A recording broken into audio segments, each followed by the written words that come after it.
둥둥 수요 특강 달을 가리키다.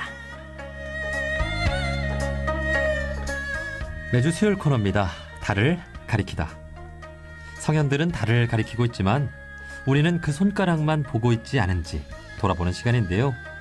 종교의 언어나 문자가 아니라 그것이 가리키고 있는 종교의 참된 가치에 대해 생각해보는 시간입니다. 오늘은 한국인의 평화사상 그 13번째 시간으로 불교의 승려이자 독립운동가였던 한용운의 평화사상에 대해 알아보겠습니다. 한국인의 평화사상 22에서 한용운에 대한 글을 쓰신 동명대 박재현 교수님을 만나보겠습니다. 부산 원음방송과 이원 연결되어 있습니다. 교수님 나와 계시죠? 예, 안녕하십니까. 박재현입니다. 예, 반갑습니다. 먼저 저희 청취자분들께 간단히 본인 소개를 부탁드리겠습니다. 예, 저는 그 대학에서 무역학을 전공을 했었고요. 예. 그리고 전공을 해보니까 재미도 없고 말도 안 되고 이렇게 의미도 없는 학문이 있는가 싶어서 집어치려고 그러다가 철학을 부전공으로 선택을 하게 됐습니다. 그래가지고 그 이후로 계속 이제 그 대학원에 가서 본격적으로 한국 불교 철학을 연구를 했습니다. 그래서 2005년도에 서울대학교에서 학위를 끝내고요. 지금은 부산 동명대학에서 학생들을 가르치고 있습니다. 예. 아니 지금 무역학 공부하시는 분들은 굉장히 서운할 수 있는 말씀을. 그냥 제 생각이 그렇다는데. 알겠습니다. 자, 그러면 어쨌든 어떻게 해서 불교를 접하고 이 불교 공부를 하게 되신 거예요? 그때 이제 철학 공부를 제일 처음에는 이제 철학에 관심이 있다가 예. 철학 중에서도 이제 동양 철학 하다가 또 동양 철학 중에서 불교 뭐 특별하게 계기가 있었던 것 같지는 않습니다. 근데 그냥 자연스럽게 그렇게 굴러왔습니다. 네. 그러니까 어려서부터 그 교수님의 종교로는 불교를 갖고 계셨었나요? 아니요. 종교 생활은 안 했었습니다. 아, 그렇군요. 종교적 심성은 너무 약한 것 같아요. 예, 그렇군요. 자, 오늘의 주제는 한용운의 평화사상입니다. 예. 교수님께서는 한국인의 평화사상 22에서 한용운에 대한 글을 쓰시고 만의 그날들이라는 한용운 평전을 쓰기도 하셨는데요. 예. 어떤 계기로 한용운에 대한 연구를 하게 되신 건가요? 2002년인가 제가 그 깨달음의 신화라고 하는 책을 학위 받기 전에 한번 출간을 한 적이 있었습니다. 그때 이제 푸른 역사라고 하는 역사 전문 출판사였는데 그때 이제 그 사장님이 여자분이셨는데 제 글을 보고 선생님 평전을 한번 써보시죠 이러는 거예요. 예. 그래가지고 누구 평전 쓰냐고 제가 무슨 작가도 아닌데 그러니까 한용운 평전, 만의 평전을 한번 써보시라고. 그래 그때는 귀등으로 흘렸는데 그 이후에 어떻게 하다 보니까 관심을 가지고 결국에는 평전을 쓰는 상황까지 가게 됐습니다. 예, 그렇군요. 우리에게는 승려나 독립운동가보다 님의 침묵이란 시로 많은 분들이 알고 계실 텐데 한용운은 이런 분이다라고 소개를 한다면 뭐라고 하실 수 있을까요? 다 아시는 거 워낙에 여러 가지 성격, 여러 가지 모습이 보이는 분이라서 한마디로 말씀드리기에는 좀 어려운 것 같아요. 다들 아시다시피 독립운동가로서의 모습, 승려의 모습 이렇게 보이는데 정리를 좀 한마디로 써본다면 탈속 그러니까 세상을 떠나 있기 탈속적이기에는 세상에 대한 안타까움이 너무 많았고 그리고 세속적이기에는 너무나 원칙적인 인간이었다. 예. 이렇게 정리해보면 어떨까 싶습니다. 네. 우리 종교를 갖고 있는 종교인분들이 사실 다들 그렇죠. 예. 우선 이 만의 한용운 스님 독립운동가 이전에 네. 승려가 먼저 되잖아요. 네네.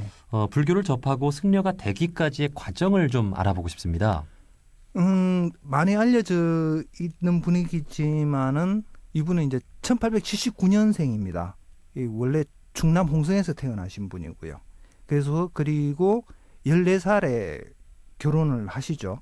그리고 이분 생애에서 좀 눈여겨봐야 되는 게 결혼하고 2년 후 그러니까 16살 되던 해에 동학농민운동이 일어납니다. 동학농민전쟁.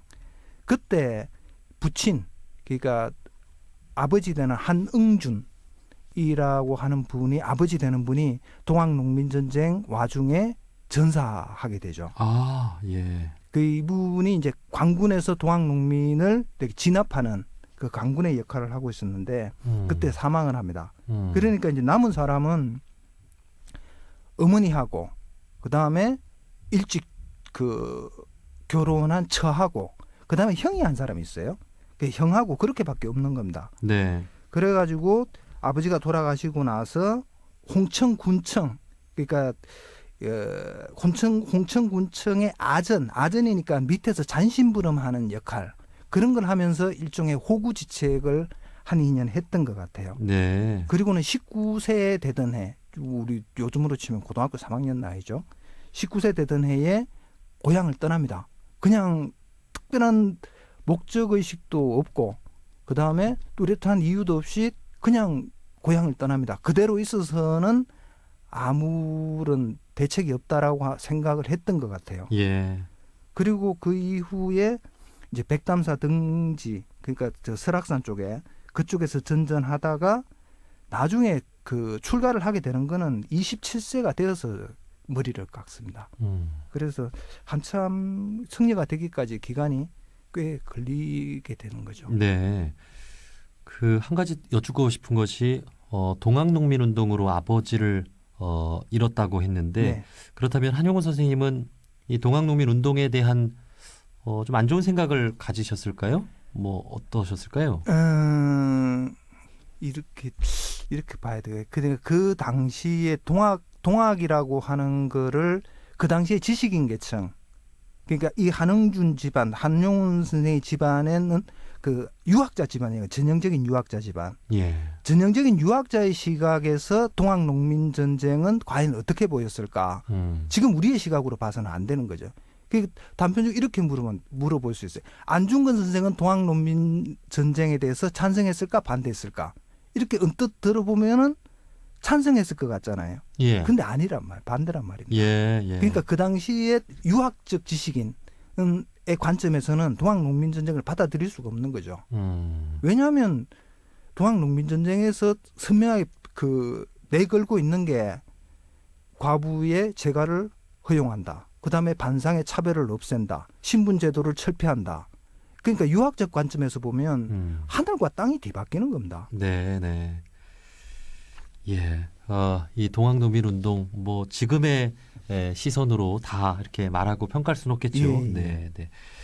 자, 그렇게 해서 한용운 선생님은 승려가 되고 또 가장 먼저 한 일이 불교계의 혁신과 대중화로 알고 있습니다. 네, 네. 조선불교 유신론은 그의 대표적인 저서로 잘 알려져 있는데요. 그렇죠. 당시 불교의 상황은 어땠고 조선불교 유신론은 어떤 내용을 담고 있는지 궁금합니다. 예. 만에 한용운 스님 하면은 보통 가장 먼저 떠올리는 게 님의 침묵이라고 하는 시집, 그다음에 조선불교 유신론이라고 하는 일종의 논설집, 뭐 이 정도 떠올리시게 되는데 조선불교 유신론을 언제 만해 스님이 썼을까라고 생각을 해보면 굉장히 불교계에 이렇게 오랫동안 축적된 어떤 문제의식을 가지고 썼을 것 같지만 그건 아닙니다.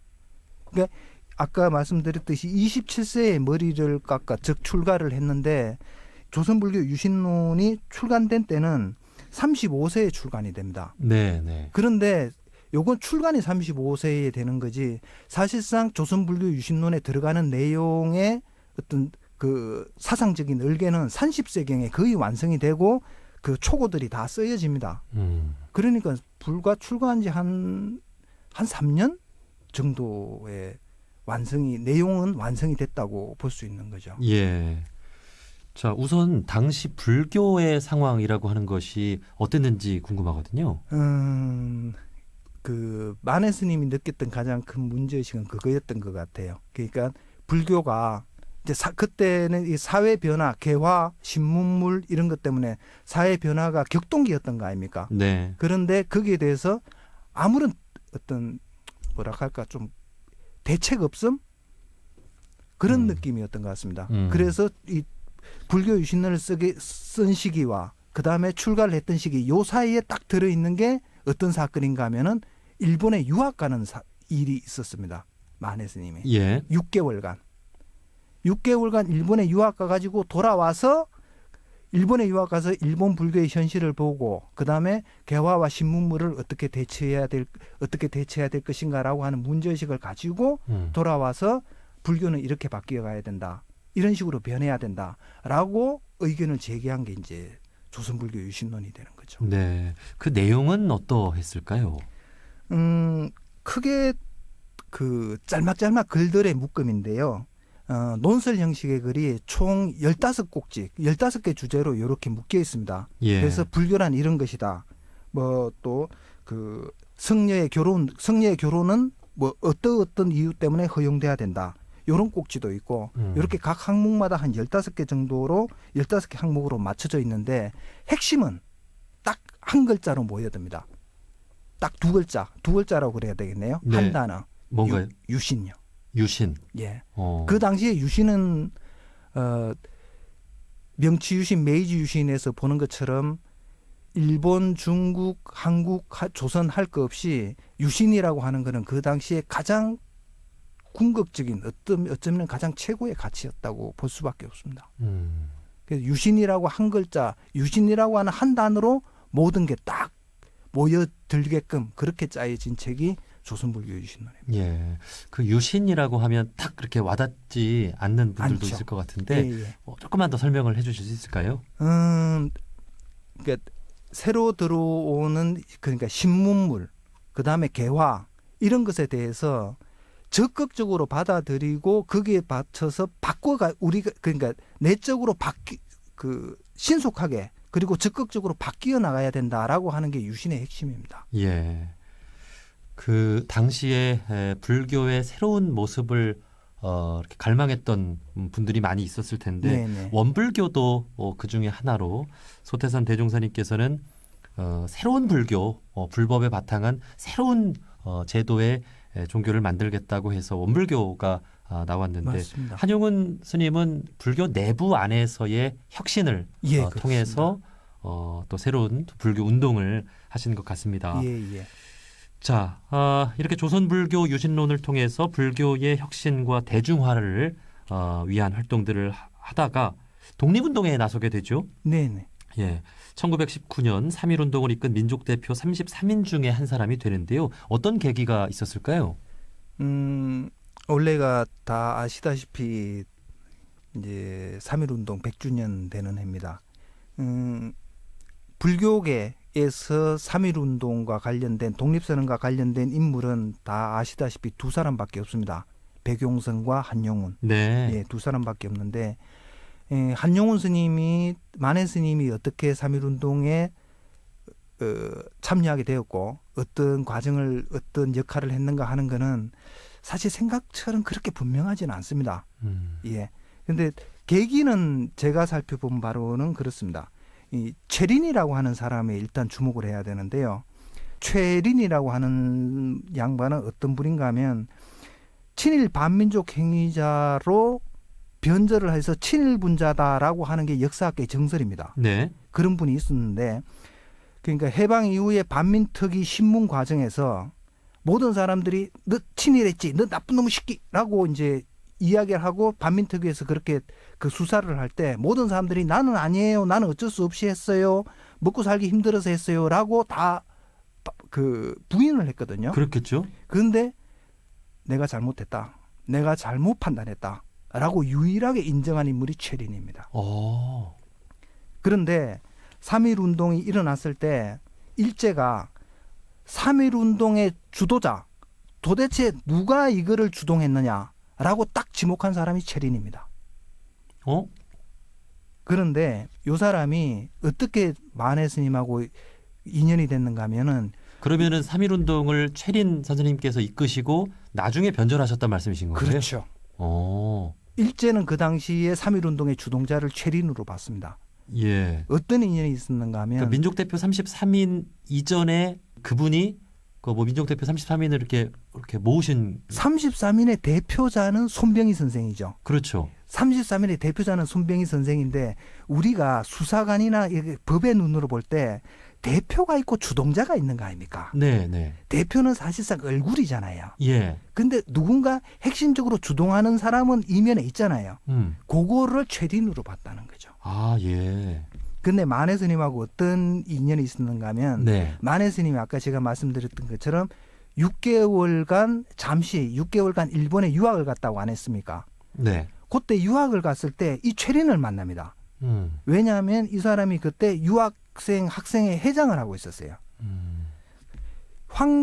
조선 황실의 유학생으로 선발되어 가지고 그 당시에 도쿄 부립 제1중학을 다니고 있었습니다. 이 사람이. 네. 최린이. 예. 그래서 유학생 대표이니까 당연히 가서 이제 얼굴을 알게 됐던 거죠. 그때 안면을 트고 그 이후에 3.1 운동을 하는 과정에서 그때의 인연으로 만해 스님께서 3.1 운동에 참여하게 되는 거죠. 네, 그렇군요. 자, 그렇다면 여기서 또 궁금한 부분이 최린 선생님은 오늘날의 그 평가는 어떤가요? 오늘날까지도 지금도 반민족 행위자, 아, 그렇게. 예, 친일 반민족 행위자로 변절했다. 어쨌든 변절한 거는 분명하니까요. 아, 그게 역사학의 정설입니다. 아이고, 그렇군요. 최남선도 마찬가지지 않습니까? 네. 최남선 같은 경우도 이후에 나중에 잘 아시다시피 변절했기 때문에 그렇지 그 이전에는 누구보다도 강렬한 그 3.1 독립선언서 쓴 사람이 최남선 아닙니까? 네. 그러니까 3.1 운동을 주동하시고 또 친일 행위에 대해서 이렇게 반성을 하는 그런 모습도 보였지만 네. 뭐 아직까지도 뭐 그런 부분보다는 결과로 네. 그렇게 평가를 받고 있군요. 예, 예. 아마 당시에 많은 분들이 뭐 이렇게 친일에 대해서 이렇게 옹호하고자 하는 것은 아니지만 그런 분들이 참 많이 있었을 것 같다는 생각이 듭니다. 자, 이번엔 그의 문학 이야기도 좀 해보고 싶습니다. 앞서 네. 말씀드렸듯이 님의 침묵이란 시로 네. 더 잘 알려진 한용운 스님인데요. 그에게 문학이란 무엇이었을까요? 이게 만해 한용운 하면은 우리가 떠올리게 되는 인상이 독립투사, 스님, 그다음에 마지막이 한 사람이 그 님의 침으로 대표되는 어떤 문인의 모습, 네. 예, 시인 이걸 떠올리게 되는데 모르겠습니다. 이 만해의 문학이 만해 스님한테 무엇이었을까?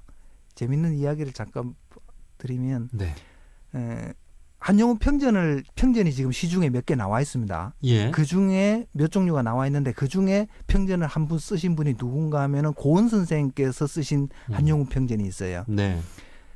그때 나왔을 때 고은 선생님은 한용운의 문학을 어떻게 그 한마디로 평가를 하셨는가 하면 최남선에 대한 콤플렉스였다라고 평가를 하셨어요.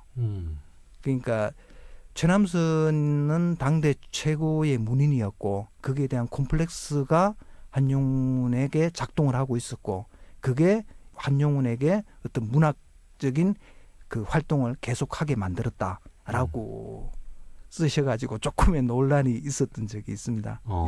있었는데 제가 보기엔 그렇게 보기에는 조금 저는 좀 다르게 보고 싶어요. 그러니까 만해 스님한테 문학은 우선은 첫 번째는 생계였습니다. 그러니까 써야지 먹고 사는 거니까요. 예. 그 당시에도 문학으로 이렇게 먹고 살 수 있었던 거예요? 그 경제 활동을 안 하셨잖아요. 예. 경제 활동을 안 하시고 그다음에 또 창씨 개명을 안 했잖아요. 창씨 개명을 안 하면 배급을 못 받잖아요. 예. 그러면 행정적인 지원도 전혀 못 받습니다.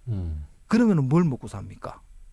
그러니까 그 도와줬던 분이 그러니까 그 당시에 신문에 글을 쓰고 잡지에 글을 쓰고 하는 게 그게 일종의 생계였어요. 생계. 그리고 또 하나는 불교 수행자로서 어떤 사회적 역할을 하는 방식이 예. 바로 글이었다고 볼 수가 있습니다. 네. 그렇다면 그의 문학 작품 안에 이 불교의 사상과 또 철학이 담겨 있다고 또 볼 수 있겠죠. 그렇죠. 예. 예. 여러 문학 작품 가운데 뭐 그러한 부분들에 대해서 한 가지만 좀 소개를 해주실 수 있을까요? 그 가장 흔한 거에 가장 좋은 것 같아요. 그러니까 님의 침묵 같은 경우에 네. 자 다들 아시는 것처럼 님은 같습니다. 사랑하는 나의 님은 같습니다. 푸른 산빛을 깨치고 단풍나무 숲을 향하여 난 작은 길을 걸어서 차마 떨치고 갔습니다. 이렇게 시작되는 시 아닙니까? 네. 여기서 이 고등학교 때 시험 공부하려고 다 외웠던 거잖아요. 그렇죠. 여기서 단풍나무 숲이 뭐냐? 또 님이 뭐냐? 이거 빨간 줄 쳐가면서 외우는 거 아닙니까? 예. 예, 외우는데 이게 참고서에 보면 단풍나무 숲 님은 뭐 조국이다, 부처님이다 뭐 이런 식으로 외우고 그다음에 단풍나무 숲은 뭐냐? 이러면 수험서 참고서에는 뭐라고 나와 있는가 하면 절망, 굉장히 어려운 한자말인데 조락 뭐 이런 식으로 나옵니다. 예. 그런 걸 의미한다고. 그런데 그게 왜 그런 의미냐라고 물으면 그걸 분명하게 이유를 대는 사람은 없어요. 그냥 참고서에 그렇게 적혀 있어요. 예. 그런데 그 이유가 다른 만해 스님의 다른 문학 작품에서 나오거든요. 아, 예. 만해 스님이 소설을 썼다는 건 잘 안 알려져 있는데 네. 죽음이라고 하는 소설을 1924년에 탈고를 했습니다. 예. 그런데 이게 왜 안 알려져 있는가 하면 출간을 안 했어요. 출간을 안 한 이유는 잘 모르겠어요. 그런데 출간을 안 했는데 이 죽음이라고 하는 소설에 재밌는 게 두 사람이 나와요. 한 네. 사람은 주인공이 영옥이라고 하는 여자입니다. 그 다음에 또 한 사람은 이 영옥이라고 하는 여자인 애인 종철이에요. 이 두 사람이 그 데이트하는 장면이 나오는데 예. 데이트를 어디서 한가 하면 옛날에 요즘은 이제 파고다 공원, 요즘은 뭐라고 하죠? 탑골 공원이라고 그러죠. 네, 네. 그 파고다 공원에서 벤치에서 이렇게 앉아가지고 데이트하는 장면이 나와요. 데이트하는 장면이 나오는데 여기서 보면 말이 제가 너무 길어지는 거 아닌가? 아이, 괜찮습니다. 이 종철이라고 하는 이 남자친구가 애인이 뭐라고 얘기하는가 하면 단풍은 되게 소설하고 처량하고 저런 가을빛이어서 나는 별로 싫다. 나는 봄꽃이 좋다. 이렇게 얘기를 합니다. 그러니까 이 영옥이라고 하는 여자 주인공은 아주 의식이 있어요. 이 영옥이라고 하는 여자 주인공이 뭐라고 하는지 하면 봄꽃을 사랑하는 사람은 사랑하는 자기를 위해서 사랑하는 거다. 그거는 자기애다 결국. 그러면서 나는 그러니까 영옥이 자신은 나는 스스로를 사랑하지 못하는 단풍을 사랑한다. 라고 얘기를 합니다. 아, 이게 그 단풍으로. 그 단풍이죠. 아, 그렇군요. 그래서 영옥이 말하는 단풍은 자존감이 너무나 미약해가지고 자존감이 상실된 상태. 그래서 아무런 꿈도 희망도 도모할 수 없는 상태의 사람들. 즉 레미제라블입니다. 이 세상의 불쌍한 것들. 이 세상의 불쌍한 것들 속으로 걸어 들어가는 거예요. 네.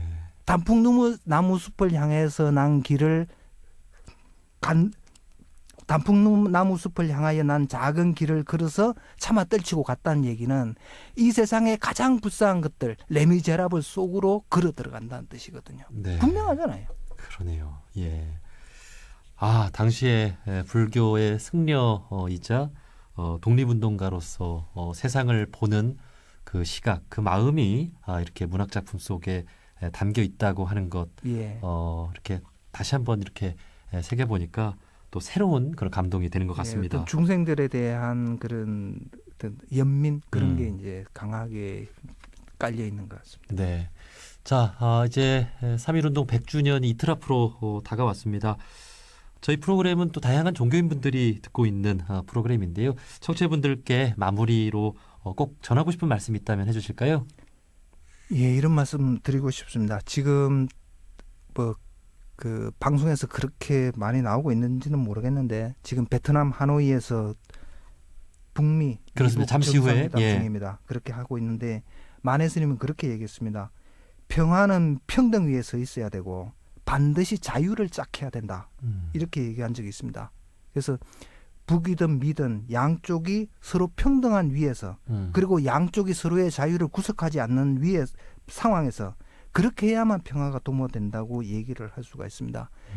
원불교에서 사드 배치 반대 오랫동안 고생하고 계시는 거 잘 알고 있습니다. 제 주위에도 교무님들 많이 애쓰시고 계시거든요. 네. 저는 그렇게 생각합니다.